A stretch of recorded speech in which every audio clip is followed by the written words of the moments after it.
Bam. This is Tim Fitzgerald, and you're watching the Break It Down show. Live it, love it. I love it, man. This is great. There's not many guests that we can have on that know us pre-Break It Down show because that shit's been going on for a long time. But we go all the way back to the midweek MASH OzCat days. Shout out to the folks in Vallejo at OzCat. And so, one, it's great to see you in chat. Have you been on the show before? I think you have, right? A long time ago. Let's see. Let's see. The last time was right when I got the Cal Maritime job, and then we did a Fitz Blitz, like one of my last Fitz Blitzes. So that was the last time we had done a show together, 2021. Wow, that's crazy. And then you went to work for St. Mary's, and now you've got a new gig. You're going to be the play-by-play for the Stocton Ports. Yeah. It's funny. This is a job I talked about back when you and I met doing the Admirals was, that Stockton job. I think that's when I would like to target, get into A-ball, get into affiliated ball, still work the NorCal market. And, 10 years later, it happened. Do you think, is that the normal path? Is that just the path you had to take? Because like someone like, there's so many guys who just, look, without being an athlete who can say, hey, I know the game, I can do color. But play-by-play, it's crowded, man. It's crowded. It is. And it's a whole path. It's a whole pattern. I actually went off that path a little bit to the SID world, the sports information director world, communications directors, that sort of thing. Because when I was with the Admirals, that was a combo director of broadcasting and media relations. So I was a media relations guy. I was also the broadcaster. Eventually at home, in the last couple of years, at home, I was the PA guy, so I could kind of run the whole show of things going on. Now about this guy, Sylvie Pugh, and okay, now fix this and put this over here. It was easier for me to do home media director things that way. And I was just play-by-play on the road at the end, and that formula worked. Then I went to the sports information director route because, sometimes you like year-round employment with benefits and things while still working in sports.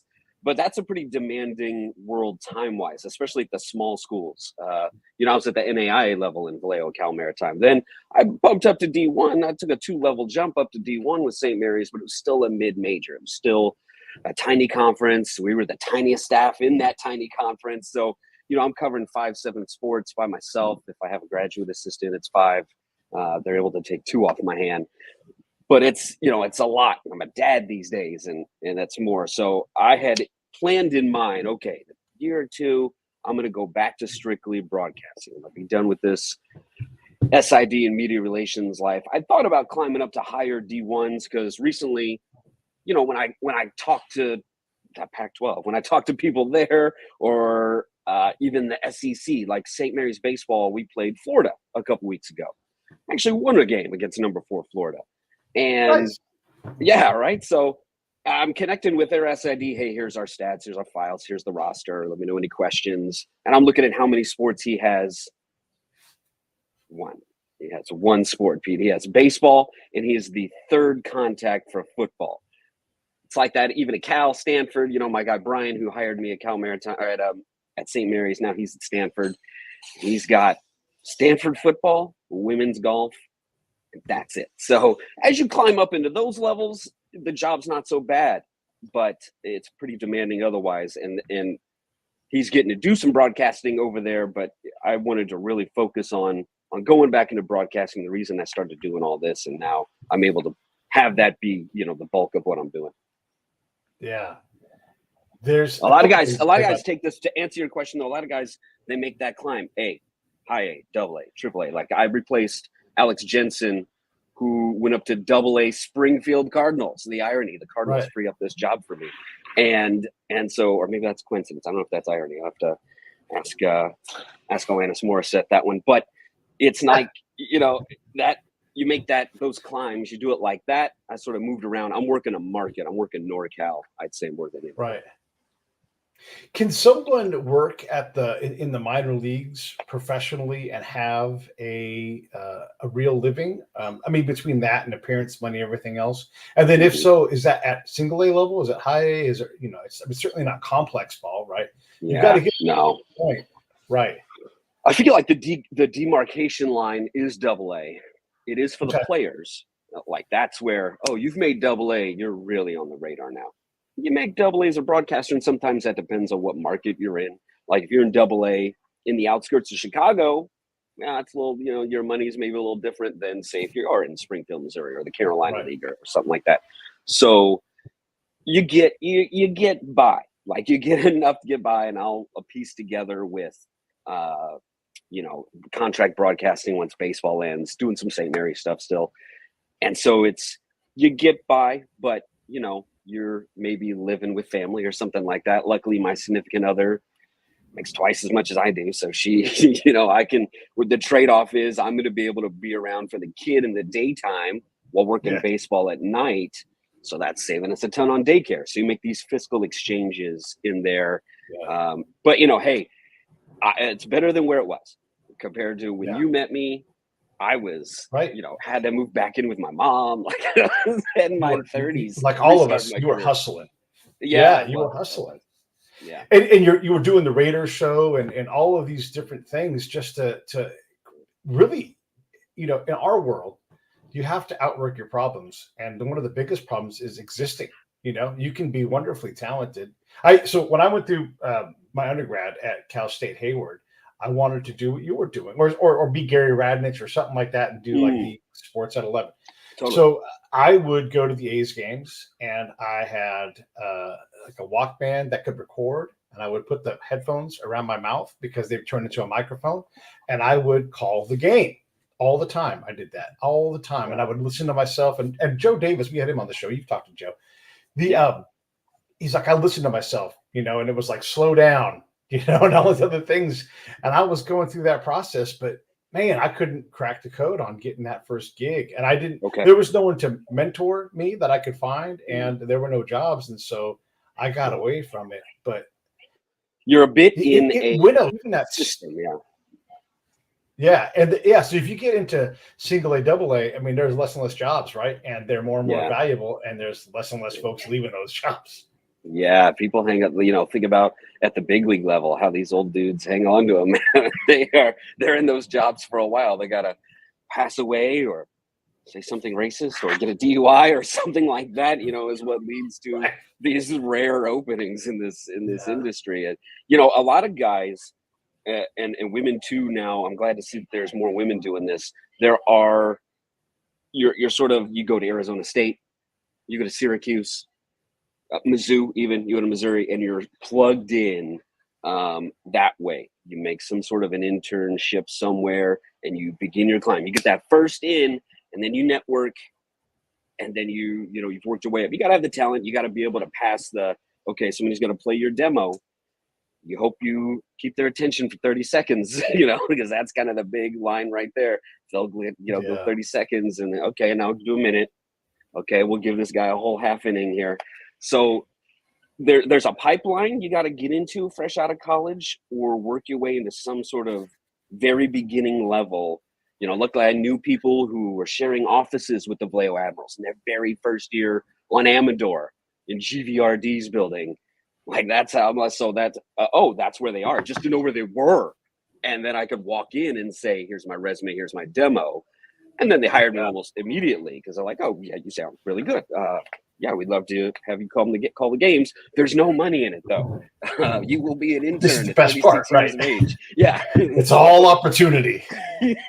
So I was willing to hit the restart button to feel like I was 21 all over again, and make that climb. And then I networked my way, Pete. I want to make that one big because people feel like, oh, you got to put on a suit and go to the winter meetings. You got to learn to play golf and be in these worlds with these people. Network your way. Network with who you know. So, and with people you connect with. When I'm at Cal Maritime, we're playing a school called Menlo down in Atherton. And the other SID over there, we're emailing, here's our roster, here's our files. All right, here's the thing afterwards. And next thing I know, he and I meet. I see the guy in a Menlo shirt at a conference in DC for sports information directors. And I introduce myself. Oh, you're Brian. Oh, you're Tim. Oh, okay, awesome. And we hang out almost that entire week, go to ESPN parties and stuff together. And he's who hires me at St. Mary's when the opportunity comes later. My former intern at Cal Maritime, Chris Zavaglia, is now the assistant GM with the Stockton Ports. So it's not. This is almost like when you get old and your kid takes care of you. That's almost what this is right now. This is Chris, my former intern assistant.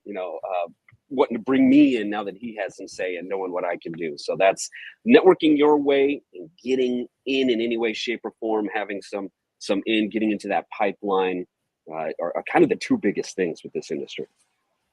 There's a guy down here by me. He is one of the marketing people for the Anaheim Ducks. And that's another thing. It's like you have these jobs flower into the things like, oh, I don't get to be play-by-play, but I do get to be the sports information director. And then it's like, oh, by the way, you get to be the assistant GM at Complex, or whatever it is, right?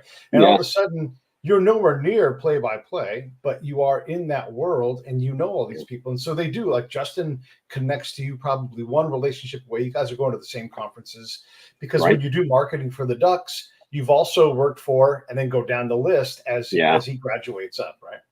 Yeah, exactly. That is definitely a pattern. And when I was teaching some of my interns, some of these kids, it's like, okay, I'm going to teach you the whole job. Maybe someday you want to do just this part or that part, the broadcasting part, maybe just the media relations part. I'll teach you the whole thing because I had to do the whole thing. And it makes them much more well-rounded and able to get the gigs like you're talking about. Yeah. I'm curious about this, man, because first off, I love Cal State Maritime. It is one of the hidden gems in the entire nation. It really is absolutely. A remarkable, remarkable school. So shout out to those folks out there. But when you're there, sports information director / there is not a lot of respect heaped upon you in that job. You've got to be very humble because really in your field, and I hate to say this, I don't want to say this the wrong way, but you barely exist, right? And so it's like, who are you? You're like, no, I swear I belong here. I've got a badge and everything.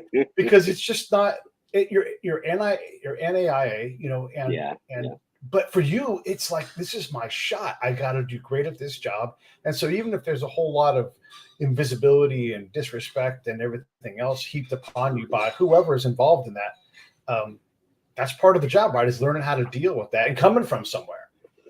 Yeah, I've been on both ends of it because with the Vallejo Admirals, like when you met me, I was the new guy, just the broadcaster and overseeing social media and the website.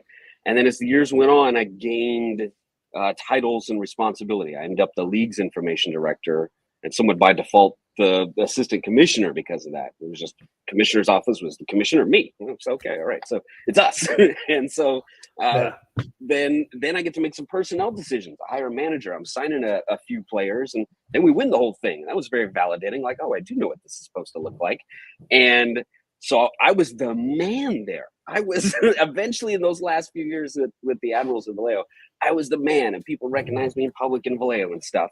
And then I go to Cal Maritime and it's a bit of adjustment. You're new there, but I was at least already their contract broadcaster before that. So they knew me as that. They had seen me and heard me.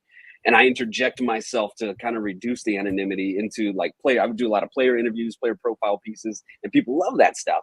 So there's my face there. The big adjustment of what you're talking about, Pete, I think happened at my last job at St. Mary's, where there was a bigger chain. There were so many layers. The Mike Matoso, the VP of athletics, he's got my old boss, the deputy director for external affairs below him to handle all of us, right? And then, and so there's even one other associate director of athletics for communications above me. That was my guy, Brian, that hired me. So that's where the anonymity hit a little bit, where I felt like the low man on the totem pole. That was an adjustment for me, going up to D1, being the low man on the totem pole instead of the man, compared to my previous stops. That was an adjustment at D1. So I think I'm ready to be, back to the broadcaster focal point, be the man again. Everybody listen to me. So I'm ready. Yeah. It's such a fascinating thing. So as far as I know, the Admirals haven't played any games since COVID, right? Kind of killed since 19. Yeah. That league halted operations. A couple of the teams, the Sonoma Stompers, went summer collegiate ball, like some affiliated teams did. They went summer collegiate, and the San Rafael Pacifics went to the Pecos League, which was the bottom tier of indie ball, and they moved a team from Santa Cruz to Vallejo last year, the Seaweed. There's so many names we could have had fun with this one. Like you used to love the Pittsburgh Metal. Yeah. The metal. And so they haven't played since then. So it's kind of this time capsule. I don't know if they're maybe thinking they would rebirth into the Pecos League as well. The Pacific Association's pretty much done. I don't think we'll ever see that come back. But the Pecos League's still trying in the area. There's just a lack of it in California, or on the West Coast in general. There's a Pacific Northwest league that didn't last in indie ball. Now there's an affiliated one. That's where High A is now. A lot of High A is up there. There's one a Seattle affiliate up that way. The what are they called? The Sea Dogs or something like that, or some one of those names, And so there's some of those up there. There's not a lot of indie ball on this side. East Coast, Midwest. That's where it is. That's where the concentration of it is. I thought back when we met, man, I figured, okay, I'm going to do a few years in Vallejo. Next thing you know, I'm going to end up in the Midwest or, in the South Atlantic League or something like that. I figured that was my path next, to be honest with you, or end up back in Missouri or back in Springfield, Missouri, doing the Springfield Cardinals. I'm hoping to work up to AA for that. But I've learned as well, it's big to kind of settle in and work a market. People kind of know who I am in this area, at least a little bit. They're like, oh, the guy from that thing, there's some recognition a little bit. And so I'm working this market more than trying to climb those levels. Cause independent baseball, if it's just the Pecos League out here, that's not great. It's very bottom rung.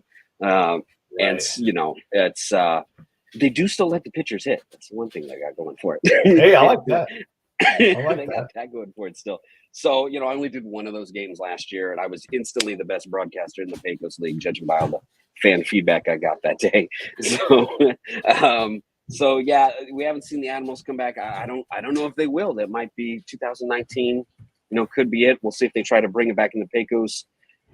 Former owner Kevin Riley, he's like one of those superheroes escaping the building as it explodes in the background sort of deal. He sold the team in 19 going into 20 to David Finney, who owns Savage and Cook and a lot of property on Merritt Island.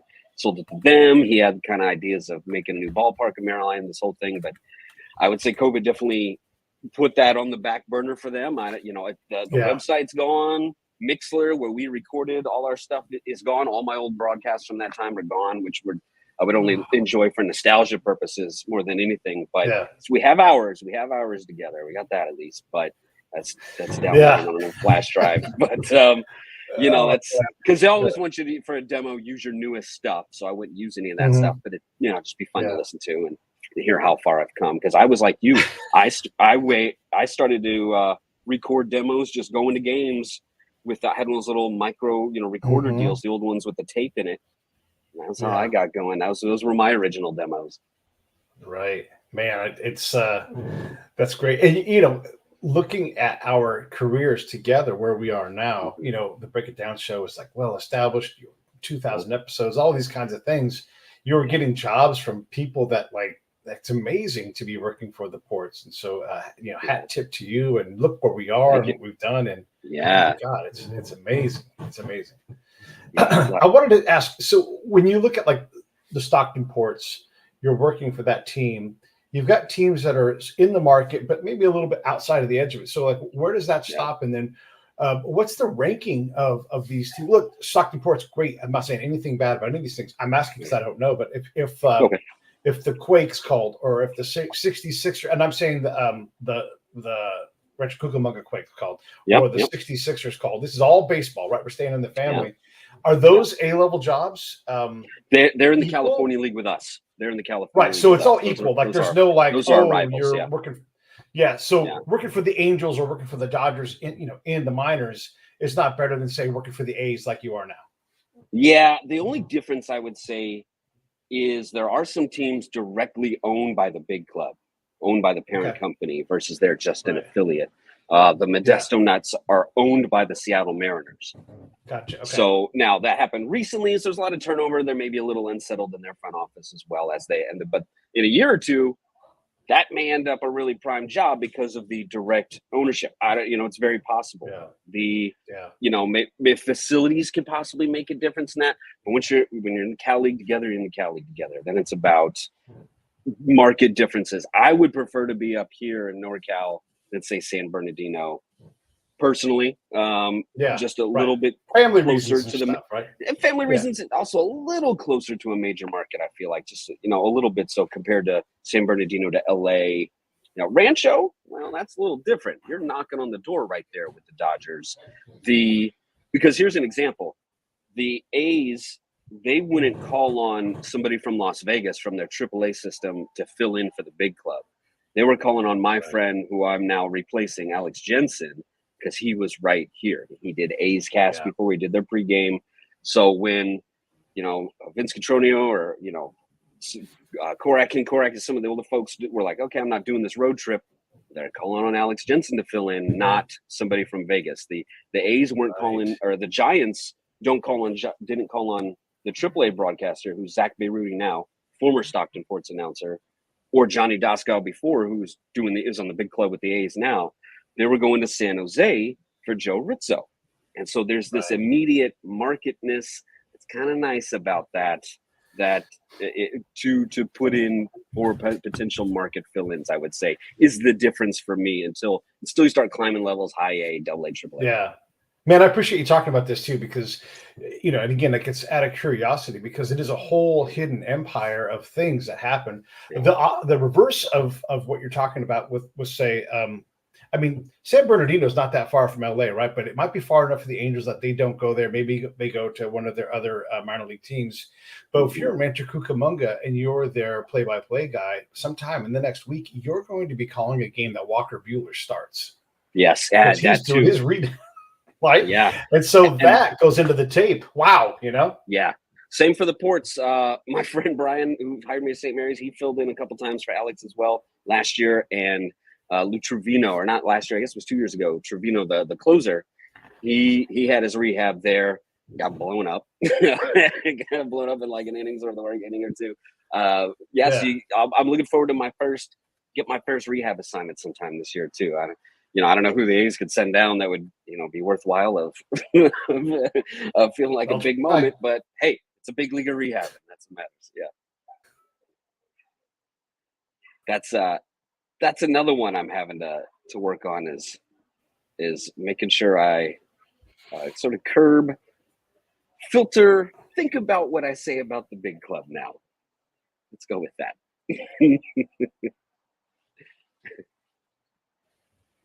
I think you lost it there, Pete.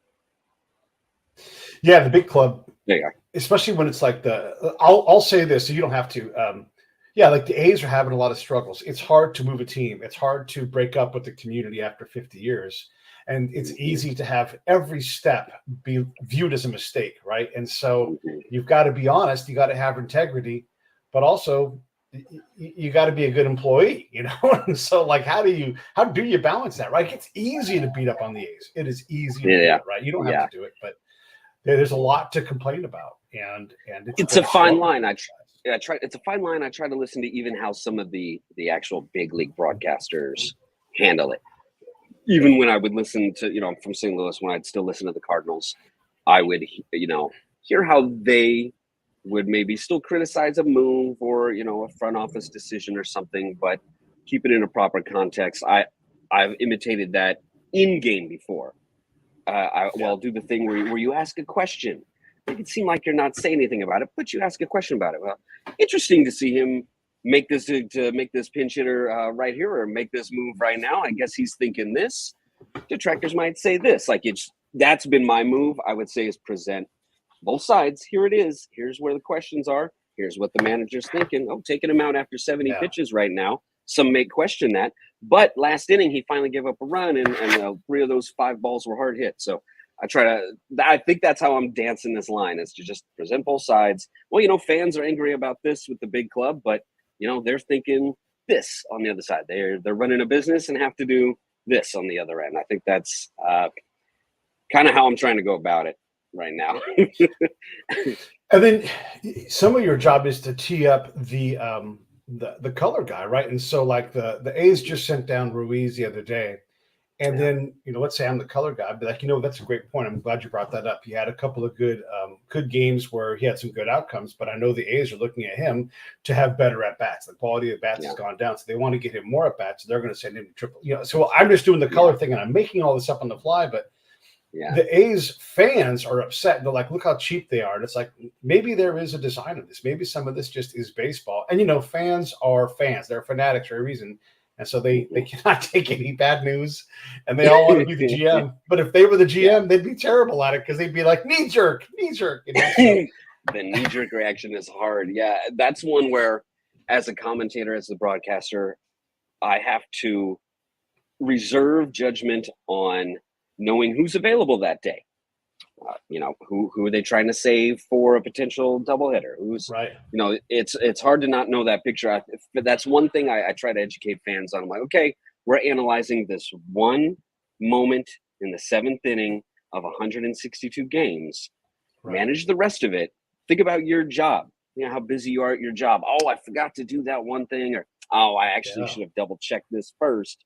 Amongst your 40-hour work week all year long. It's the same sort of deal that I try to relate to fans. Like, okay, we're talking about this one moment. Now, if those moments start to add up, they happen repeatedly in a game through a season, to go, okay, well, then maybe that criticism is fair.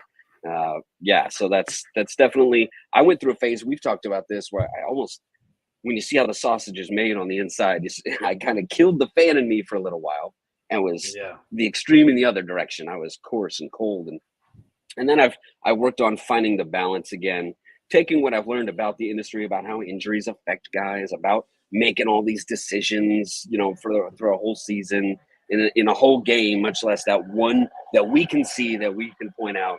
Try to find that balance, and I'm trying to help other fans, see things that way as well, to reduce the fanaticism, I guess, a notch. But God bless them. They're going to do what they do. Yeah. I mean, how hardy of a fan are you with the Cardinals? Like, can you take the crazy that the Cardinals deliver? I mean, right now, like, the Cardinals have been a wonderful franchise over the last, like, the entirety of your life. They've been a pretty enjoyable experience, but all franchises have to have their fallow time, and have to hey, we're stuck in these bad all these things.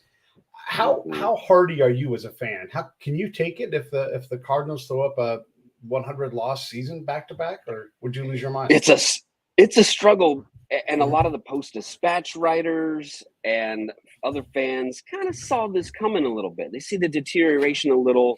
It started in player development. It's like, okay, well, Randy Arozarena sure looks better elsewhere than he does here. So does Adolis Garcia. So does Patrick Wisdom. So does Zach Gallen. Wait a minute, what is going on here right now? The player development, there was a time when they were ahead of the curve. They've fallen behind it a little bit. They've lacked investment in that area. One of the big strikes for me as a fan, when they fired Mike Schilt. And we've sort of been working this way with management, like questioning their decisions a little. Some you kind of understand. Okay, well, what are you going to do? Okay, you threw your money at this guy. That. Some of them I try to bring my business side of it and be understanding. Others, in my business mind, still I'm all, no, what were they thinking with that one? And so that was a bad one with me. When they fired Schilt, I'm like, they're going to imitate all the worst habits of the Tampa Bay Rays without having their player development and scouting and their development system. It's like, if you got to have one if you're going to try to do some of these other things. And sure as could be, that first year with Ali Marmol managing, and he might turn into a good manager. He's super young, right? I'm going to say they, I don't know where this is coming from. You trade a couple of guys, trade Johan Oviedo to Pittsburgh, a division rival, to get Jose Quintana. Quintana's rolling, 5 1/3, 75 pitches, a shutout, and they take him out to go to the bullpen. And I love me some Jordan Hicks. We go to him, but it could be volatile when he was a reliever. Then Ryan Helsley hurts his hand in the last game of the season, second last game of the season, and they try to get 2 innings out of him. I'm like, there it was. Everything I was just worried about, and my criticism feels valid now that they're going to do this. 5 and the third time through the order, we better take him out now, regardless of how he looks. That's one of the things when I make my debut at the Port, full-time debut. I've already done a dozen or so Ports games filling in. when I make this debut, fourth to the sixth inning is a good time to work in the bits. I got a whole little set of notes on my phone just called bits. And you saw one recently that you liked where I talked about somebody told Lloyd Mosby I was Bob Fitzgerald's kid for some reason. And so that was one of the bits I had on my list. I'm sure I'll do that one for the Ports at some point. But one of the bits is introducing myself. Okay, what's this guy? I'm going to give my bona fides, my Admirals history, my St. Mary's history. Then I'm going to say, well, is he old school or new school? Since there's this perpetual culture war, it seems like in baseball. My answer is yes. I can't wait for these two worlds. I can't wait for these two worlds to meld together a little better because I love me some advanced stats. So first stuff I go to, well, what's his batting average on balls in play? Is this sustainable? What's the FIP? Is this sustainable? What's the walk rate? What's going on with, okay, well, is he hitting the ball hard? I know he's only in 2-4. Oh yeah, his exit velocity is really good. All right. Oh, it's bad. Okay, these will start to land, I love the new stats. I don't always love the interpretation or implementation of them.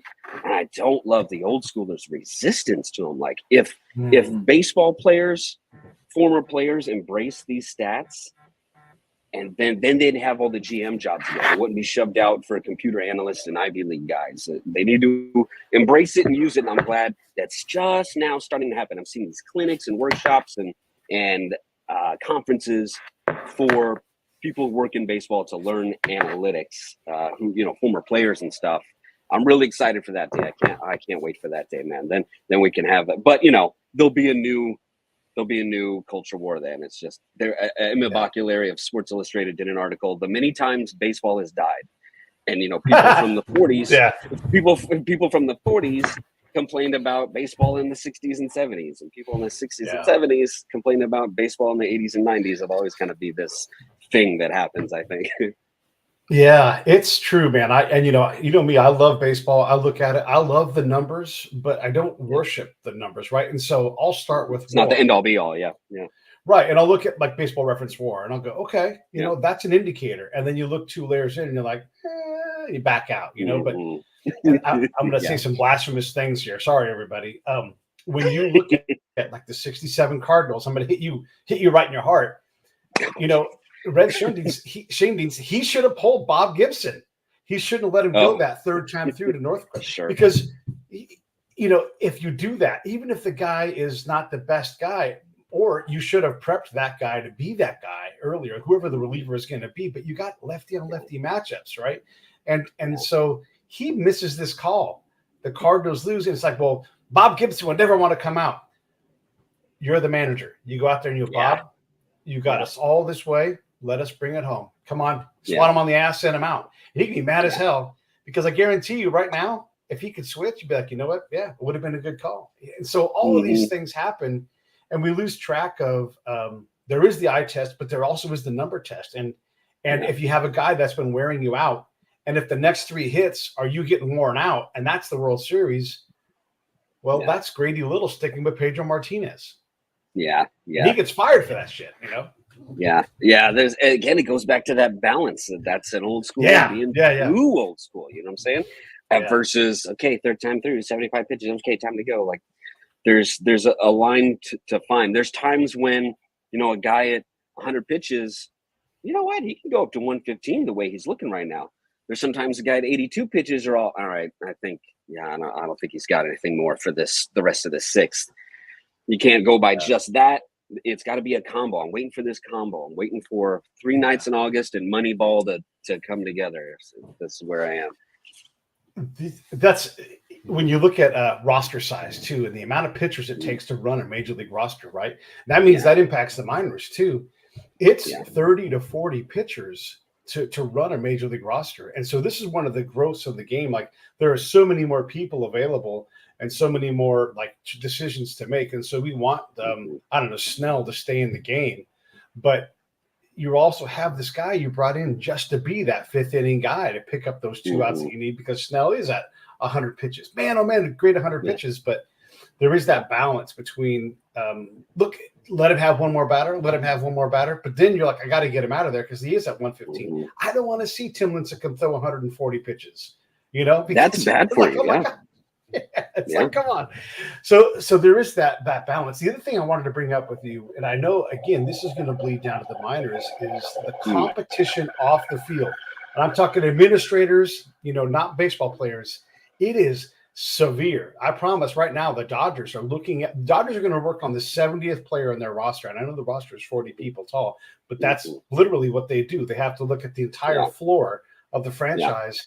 And there are dudes looking at spin rate, looking at numbers that are much finer. And a lot of teams are good at this, but Astros, the Rays, it's not so much now the Red Sox, but back when they had Bill James there to Dodge, these teams look at hey, formerly good pitcher, we want you just to throw your slider, and we think that you'll be successful. So they acquire that guy for a bag of balls, and you're like, well, goddamn, And so that off the field game, it's amazing how competitive it is. How much does that impact the in-booth time for you? We're like, oh my God, they just hired Pete Turner, who's an analyst guy, and holy shit, he is incredible. He's going to make a difference in this whole, does that leak into the broadcast booth?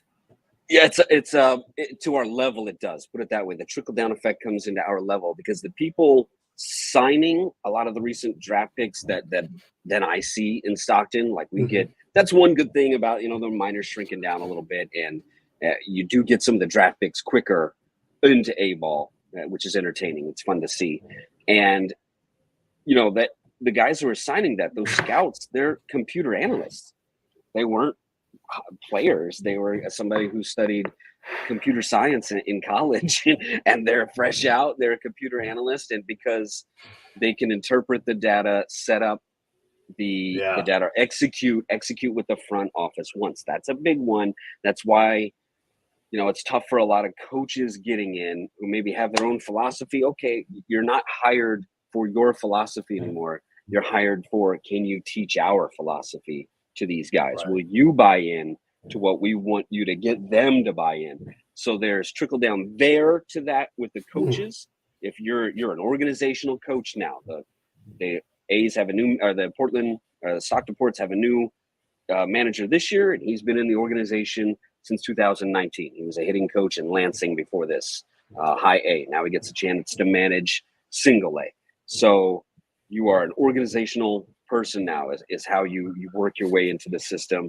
And that competition you're talking about for the new data, the new analysts, it's led to guys from Driveline, these places that specialize with the Rapsodo machines and senior spin rate and how to shape pitches.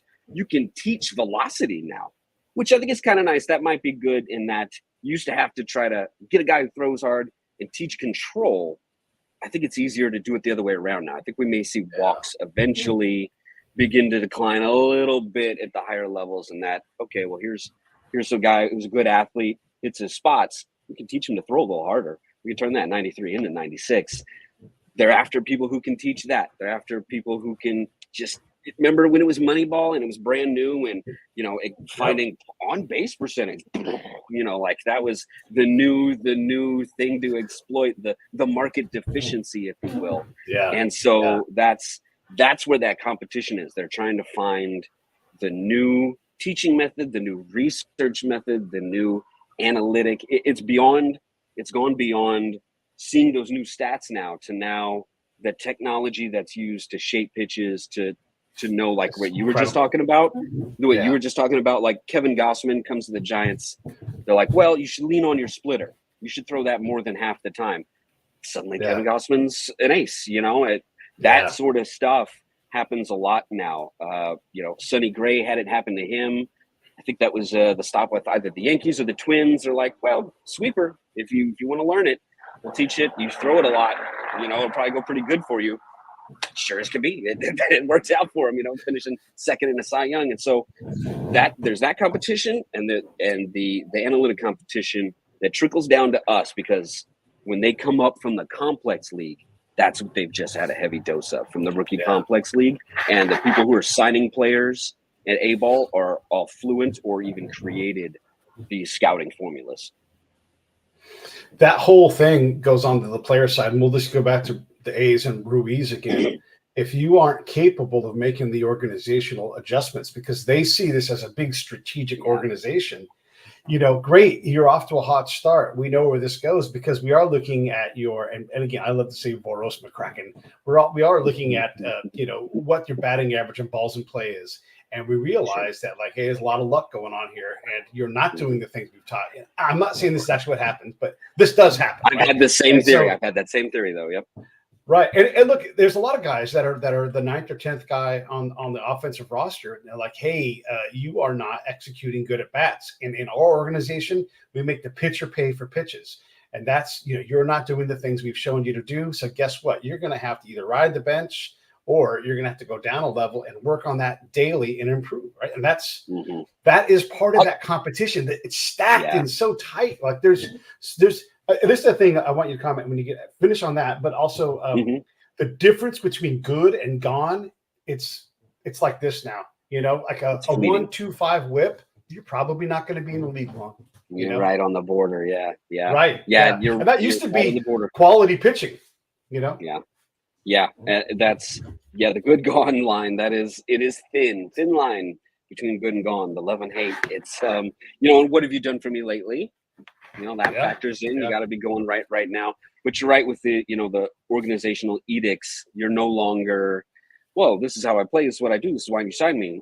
We signed your tools, and you're going to add these skills to those tools. One in defense of Estuary Ruiz, his on-base percentage was higher than the team on-base percentage, but that's okay. We'll just let that.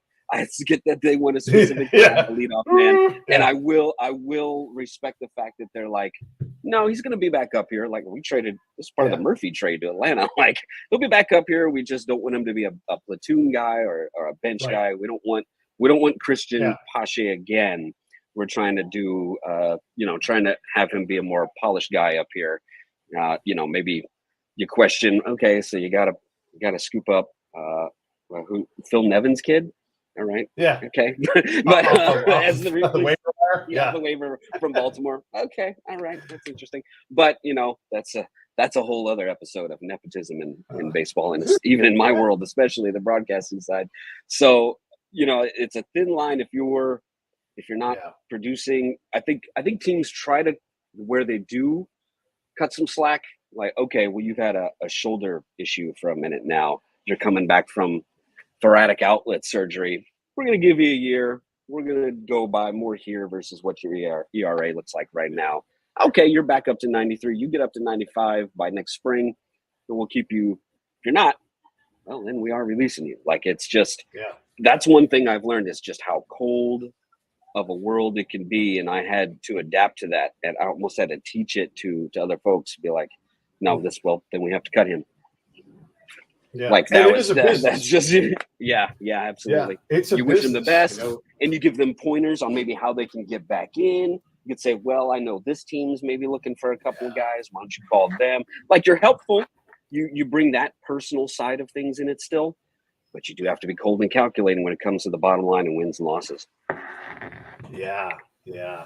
There are so many interesting things to talk about with baseball. I think it's a neat thing. One of the things I've been thinking about, there's two eras of baseball that I think are interesting, and that we've gotten a little bit trapped up in myths and haven't really looked at the thing. So we'll talk about the color barrier that Jackie Robinson breaks, and how if you played before then, oh well, there weren't black players around, and that's a big thing. And obviously, any kind of racism in the game is wrong. However, it is a line in a decades and 100+ year history of lines, right?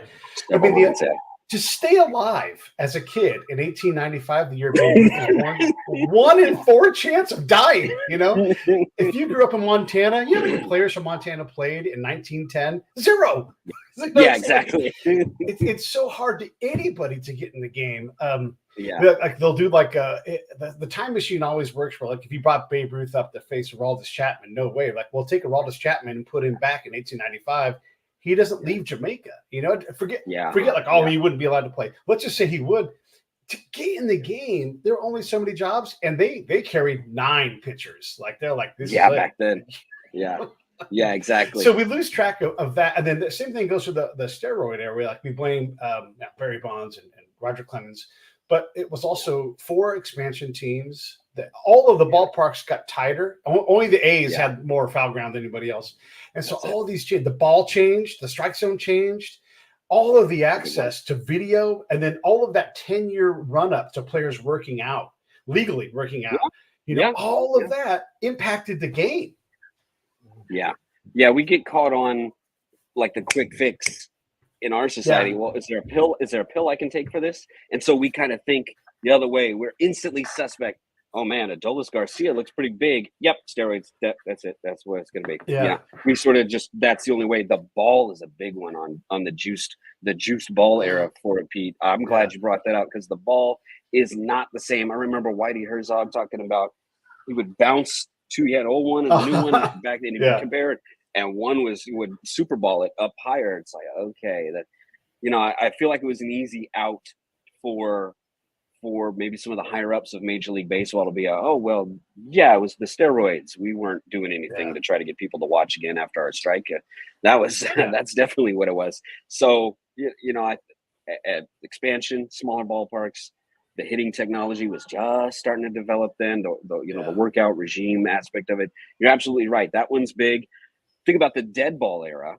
Like you go through all these different eras, like, and I want to make a point that you talked about where the Aroldis Chapman Babe Ruth time machine, so much has to happen to get to Aroldis Chapman. Like you don't, it just doesn't work that way. You can't, like, people do it with, Wilt Chamberlain, watching old Wilt Chamberlain clips. Oh, he'd get destroyed by Giannis today. Well, Giannis doesn't exist without Shaq, David Robinson, Patrick Ewing, Wilt, all in between, Bill Russell before that, you don't get to, LeBron doesn't exist. His style of play doesn't exist without Michael Jordan. You know what I'm saying? Like it's not there, or without Magic Johnson. You don't get to there without that evolution in between. And, I think about that one because people talk about, there was a debate, Cardinal fans recently. I don't know, man. I think Rogers Hornsby was actually better than Stan Musial. I'm like, okay, well, let's do one pre-integration. All right, it's a factor. Is it everything? Nothing matters before that? No, but it's a factor. Yeah. Like it's real. And then, okay, well, Stan played there 22 years too. So let's keep that in mind as for doing that debate. So there's that one, the dead ball era. We go through that. We go through, let's see, we've had dead ball era. We had color line barrier finally changing. You get into the AstroTurfed, super stolen base, everybody's on greenies and cocaine era. Like, you got that one, Vince Coleman and Ricky Henderson running around all over the place. So there's when that, that was the shape of the game. So the eras are a big one that I try to keep in mind to fans too. Like I try to be educational, entertaining, and descriptive. That's kind of the three things. Like just want to let fans know, hey, well, at one point this happened in baseball. It was completely different. There's the strike zone was different. My tough part I have in watching, and I say this will be something I'll say in the opener with the Ports. I'm going to say, what I struggle with most with modern baseball? The incessant whining about modern baseball. Like the game goes through these changes. It is what it is. Like we're here now. It'll evolve again. Contact's starting to come back around. Pitchers going back to the quality start. Remember when the quality start was a new fandangled thing instead of wins? Mm-hmm. We kind of got away from that. Quality start seems old school a little bit now. And then now it's starting to come around a little. People are appreciating the contact because that's what keeps winning the World Series. Like I'm watching a game the other day, Dodgers, Cardinals, Ryan Helsley in the game. Okay, he makes one bad pitch, 95. I've never seen him throw 95 before. Fastball, Mookie Betts, of course. Okay, clobbers it. Solo home run. We're still up 2. No big deal. Freddie Freeman comes up, 2 strikes, just pokes a slider for a seeing eye single between second and short. They had him shaded that way even. He gets it between Donovan and Mason Wynn. Then it's Muncy. Muncy pokes a slider nowhere near the strike zone, pokes it into a dead man, Bermuda Triangle. He was totally fooled on that pitch too. He was so fooled. Through. That's coming back around. That's who wins. Okay, you got a slug for sure because that's who's winning too. The Braves, the Giants year they won their division. Those are the teams. It's the people who are in the top 5 of home run percentage that make the top, that win their league, that win the pennant. Like, it's just what keeps happening. But who actually win the World Series, who get there with the power, are the people, the teams who are hitting for average still too. The teams who aren't walking people. Like, it's coming back around. I understand we wanted to find new ways, the competition that goes on off the field. Okay, it really looks like if you got velocity, that's the difference. And that's true. Don't get me wrong. It is harder to hit velocity. There are people, Chris Bassett's of the world, who can still throw 92-ish three, since 93 is the new 90, and who are successful with that. There are less of them. He had a gripe recently. He's like, well, I don't think those guys are getting the shot to even show that they can be effective at the velocity that like I am. So there's a balance to be found there. There's, you can, okay, this guy's 97. Is it effective? Like, is he Armando Benitez? Is it straight right down the middle and guys are hammering it? What's going on here? It's part of that balance. I'm glad I've seen the beginning of the analytics age. It can be frustrating, to get through the resistance of it, the overuse of it. I'm glad I'm in baseball now, as maybe we're starting to find the balance between the two, because it's not going anywhere. Yeah, the new stats aren't going anywhere, gang. Like, you better get. They are not. They are not. Well, and they're too impactful. Like, we know these things. So I'm going to get sacrilegious here on you first. And I'm picking this because I know it'll be more fun. So people who love Keith Hernandez, and it's like, okay, great. He's a great first baseman for sure. But when you field bunts, well, you are taking an out that's offered, and maybe you make it a tiny little bit better by getting the runner at third, maybe. But that is such a small thing. And by the way, people don't bunt anymore because they realize we don't want to give these outs up. And then the other thing they say about players like Keith Hernandez, I'm picking on Keith right now, is like, oh, he scoops and saves a lot of errors. The easiest thing to do on the field is stand at first and catch the ball it's thrown to you. If you can catch it, you're supposed to catch it. Like, that's just your job. And there's so many plays, say like turning a double play, that requires so much more dexterity. I'm not saying that Keith wasn't a great fielder, he was, but catching the ball that's thrown to you, even if it bounces, like, yeah, that's called fielding a ball, but it's coming slower than it would off the bat, right? And so we know now what that looks like in terms of value, right? Keith Hernandez is great, but we fall in love with that, what we don't understand about the game, and we fall in love with that exciting moment, that charging. I remember seeing him field balls like as it hits the ground, like he just scream in there, and he's like, "What is he doing?" It's amazing, right? Yeah, like, hand it to the catcher, tag that guy out, kind of thing. Yeah. But we also know better that the first baseman, that person has a specific job, and to Keith's detriment, he just wasn't a guy that could hit a lot of home runs, not in his era, not in his ballparks. But we do know what good fielding looks like now, or at least more of what it looks like now, as opposed to flashy. And I'm sorry, first base is just hard to. It's like, I'm the least fat of the fat girls on defense, kind of thing. I saw, if I hadn't seen Paul Goldschmidt change an infield defense, I might agree with you there. But when he came over to the Cardinals, suddenly a team that was last in the NL went up to first because of what he could scoop up over there, compared to Matt Carpenter trying to play first, compared to some of the other guys that were rolling over there. Matt Adams. It's I saw him clean that up. I think about my childhood of Keith Hernandez doing that, or Anthony Rizzo in his Cubs days. Sure. Coming in and crashing on bunts. It is big to get the lead runner. I do like that. I've seen the first baseman clean up things with the throws coming from the infield, make a difference that way. I guess it goes back to, okay, it's not the end all be all, like we talked about before. Yeah. I've seen it make a difference. It's kind of like how I really like zone ratings for defense. I really like that one. Defensive runs saved, I'm not necessarily there yet, because I feel like how bad your team is around you affects that one. I've seen that one I do like zone rating a lot. I do like the expected play made thing. Defense, we've come a long way from fielding percentage. Oh man, have we come a long way. Still not perfect, but boy, do we get a much better picture with zone rating for me. Run saved, I haven't warmed up to that one yet. Defensive war, but boy, zone rating, that one I click right to that one for sure.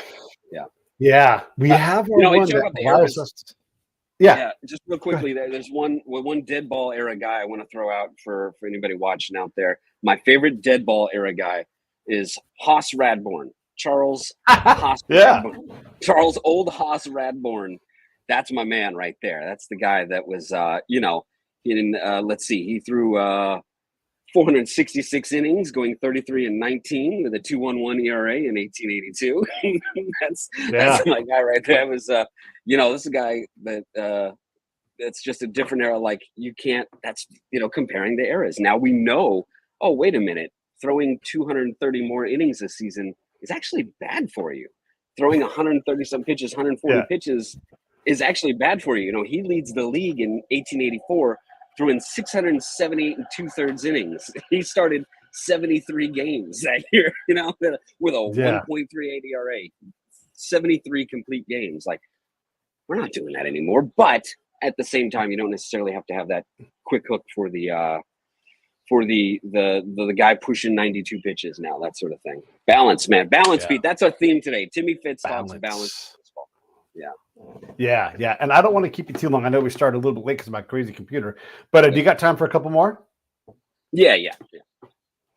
So I've been thinking a lot about, we love to rate the greatest of all time at some position. And really it doesn't matter. Like as long as you're above, we've talked about this, as long as you're above that greatness bar, you're great, And I like to find like the last player who won't get in the Hall of Fame, like someone like Johnny Damon. There's no big move to put him in. And man, oh man, he's incredible. And had he had any more luck, he easily could have had 3,000 hits because he was on his way. But nobody's like, man, what a great player. They just like, now he was really good for a really long time, right? And so you have these debates where you have that. I like the thought of someone like Jeter and someone like I like this one. This is a favorite of mine. I do believe that Adrian Beltre is the greatest third baseman of all time. And it's not that Mike Schmidt doesn't have a higher peak and didn't hit the ball harder per swing. I'm not saying that, but I love this. Okay, so if you make their timelines the same, when Mike Schmidt is prepping freshman year of college for his winter term finals, the other guy, Beltre, third base at the Dodgers. Yeah. Like, that's ridiculous to be that young. It doesn't take Mike hardly any time at all to make the major leagues, right? But by the time he does, Beltre's 1 year away from being a free agent. It's crazy, right? And so those games stack up. That wonderful glove stacks up. And so when you look at how many outs he gets over Mike Schmidt and how many assists and how many, I look at defense in most of the field. It's putouts. Can you field the ball? Can you throw the ball? And if you can get double plays and that's your job, double play, okay, great. And if you are at the very top of all 23,000 players ever to do that, boy, it is hard to say that isn't more valuable than because I think Mike Schmidt plays 450 or so games less than Beltre, right? And at some point, durability of being there and still being great, right? Still, you can't be shitty. But if you do that, like Omar Vizquel is not greater than Derek Jeter because he played more games. There's not enough of a gap there, and Vizquel is clearly a lower level player. But I think there's something to durability and availability because Jeter plays 90% of all Yankees games at shortstop during his career. Yeah. He is the shortstop Iron Man because he plays more games than Cal, right? You can call Cal the Iron Man. That's fine. But sure. There is greatness because if you're not there, the guy behind you is somebody who's frankly not very good, right? And so that drop-off costs the team. So that's kind of how I look at some of these things. But how do you look at greatness? How do you sort these things out? One that gets me when they're doing Hall of Fame balloting and that sort of stuff, it's like, well, it wasn't as good as this person. Okay, like so we can never dip below Schmidt, we can never dip below Babe Ruth. Like we can't. Right. There's not a different that we can all consider a certain amount of whether it's counting numbers or the eye test or whatever it may be. That one bugs me because for a long time there weren't a lot of third basemen getting in. Like that's one of the fewest spots in the Hall of Fame is third baseman until Scott Rowland and Beltre recently got through. It had been a while. It had been a long time. Because think about third baseman. They're like, people think, oh, well, they're a better fielding first baseman. Like, actually, they're a little bit more of a better hitting shortstop. That's Right. third base, in my opinion. Yeah. And so think about guys who maybe started off real well there, and then they finish over at first base, or they're DH in their last few years. Like that's a tough spot longevity wise, like you're talking about. I think about Scott Rowland. How many times he dove out on that shoulder before, eventually it started to wear out on him a little while, and all the throws he made from way over there in the hole. And just how good he was, but the shoulder injuries, wore him out. And it tells you why some guys may seek mother's little helper to stay out there. There's part of me that's like, I kind of wish somebody would have given Andrew Jones some HGH. It'd been nice. So to give, let Andrew Bennett, prescribe it, if you will, go full legalization. If you went under the knife, you get this for 3 weeks, 3 months, or whatever. And that's, I'm sure it'll never come around. But theoretically, I'm like, boy, it'd be nice to see that guy out there still. Whatever it takes to, whatever we could be prescribed at least legally for that would be lovely. Measuring that greatness, I don't like when it's like, well, it wasn't as this guy, so that's it. They can never be. I think the Baseball References, the Hall of Fame rating thing has helped out a lot. People may think, I think that might have been a Bill James creation, in fact, too, was or the Jaws comparison, how many times you were a league leader, what's your overall times you finish in the top 10 of something. Yeah, the Hall of Fame monitor. Yeah, that's Bill James. The Hall of Fame monitor. That's it. Thank you. Yes. And that has helped a ton, because you at least have something there to kind of go by. Because I'd have put Sheffield in, to be honest with you. And I don't know if that's a popular opinion or not, but I'd have put Gary Sheffield in. I thought he was worth it. Maybe he's in the Hall of Very Good to some people, but boy, he is, for quite a while, he was a top 10 hitter for a long time. He's somebody I'd have put in. I try to. It's tough. We talked about the eras. I think about the dead ballers who were in. I think about maybe guys who were hepped up on greenies or doctoring the ball before it was quite as sharply kept track of. Or like we talked about the balls effect on those 90s guys. There was Barry Bonds. We're talking about his last 4 years that it seems like he was amplified, perhaps. The other 16 before that, whatever, 17 before that. It's like, okay, that was a Hall of Famer in and of by itself. So I guess they're worried about, the tainting of the game. I feel like as the votership for the Hall of Fame changes to a younger generation, we may see some of those guys get in, some of the Veterans Committee, some of those players' peers. We may see some of those guys get in. Measuring that greatness definitely involves factoring in the eras, like we've talked about, and the eye test, and the league that they were in. They don't have to be better than Babe Ruth to get in. Sometimes it seems, who can we exclude versus who can we bring in? I understand wanting to bring in the elite, and that's important. So you factor in who is elite of their era, and thus that helps shape things for me, along with that Hall of Fame monitor. Those are two huge assets we have now that I hope voters are using. I'm glad you brought Gary Sheffield up. I think he's a Hall of Famer. And I'm going to go back to this Beltre thing. Sheffield barely plays in the minors. I think it's like 2 seasons. It's not all complete, right? He graduates in 86, 87, 88. He's there, right? Yeah. He's still like 200 days older than Beltre. Like that's how young these guys are. And so Beltre's 19. Beltre retired at like 35, 36. And you're like, boy, that seems amazing. It's amazing how young these guys are. And I remember Sheffield where it was Bonds was definitely better. And this is before anybody had anything to do with any kind of steroids with Bonds. And it was Sheffield. Those guys would not swing at a ball, and they destroyed balls in the zone. Was Bonds better at it? Yes. But was anybody better at that than Sheffield besides? No. Like Bonds was Bonds stood up and pushed that entire 93 Giants lineup forward. Like he was always imminent. Even when he batted, you're like, fuck, Bonds is only 8 batters away. Sheffield was right there with, So I definitely agree on that. I don't want to keep you anymore, but listen, first, I love it. By the way, Sheffield plays in Stockton during the minors. I don't know if you know that. He played in Stockton. Yes. I think it's great, man, where you're at, what you're doing. I hope that you have the Boog Sciambi problem. I know Boog a little bit. He's like, yes. Like every gig, he's like, I don't get to slow down because I'm the guy they call. And the second I say no, they stop calling. So yes. And so I hope you have that problem because that means you're fantastically successful and you're calling volleyball and you're calling basketball and you're calling curling and everything. And I would love to see that. I'd love to see you calling the Olympics because I just think the world of you. I think the world of your passion and how great you are at calling everything. So from Pete to you, thank you so much. I'm so excited for your success, man. Right back at you, Pete. I'm loving where the Break It Down show has gone and how worldly it's become, and it's pretty awesome. And I thank you for well wishes and being there with me. And boy, in the early days back in Vallejo.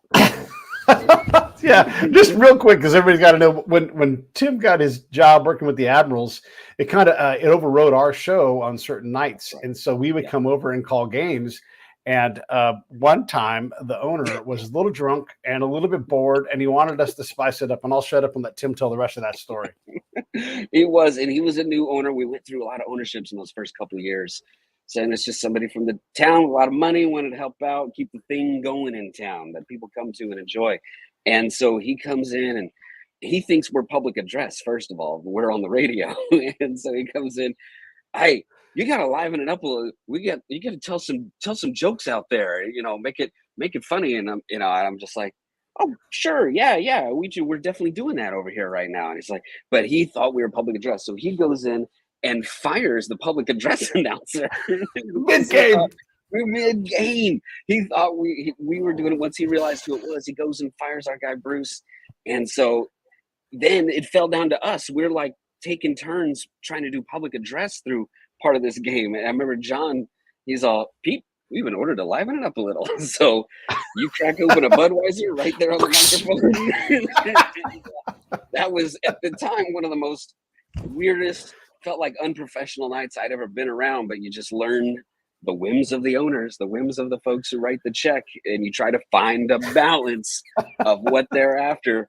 So to this day, I've got my bits. We had funny stuff we did on that episode, those games, and we would bring up, this guy's from Amarillo, Texas, coming up to the plate. Oh, Amarillo, boy, I was there one time, and you and John would do those stories feeding off of that. I thought it's what everybody wants really in a broadcast now. It's why I do these bits. It's why I go off into like talk format in the middle of the game where there can be a little lull. But boy, what a wild night. And but it forged our friendship. I'll tell you that. We were bonded for sure. That's for sure. Yeah. One of my favorite play-by-play guys is Pat Hughes because he always had time to say things, even if it was 2 words. So one time Randy Wolf was facing like Jeff Hawk or somebody, and he's like, animal fight. Right back into the call. He just like, wow, so great, man. He just dashed that bit of color in there. And then Ronnie Santa would come in and start talking about his toupees. And it was just, so good. All right, well, listen, I'm going to roll these credits. Hang on. I'll say goodbye to you when I come back. Okay. Hey, thanks for watching the show. I really appreciate it. Right here, you can subscribe. Please do that. It makes the show grow. Hit that notification bell so you know which incredible guest is coming up next. Down below is the PayPal link. You can put a small subscription in. That is an enormous help. All that money goes right back into the show. And then right up over here are the next episodes you should listen to, curated by yours truly. Thank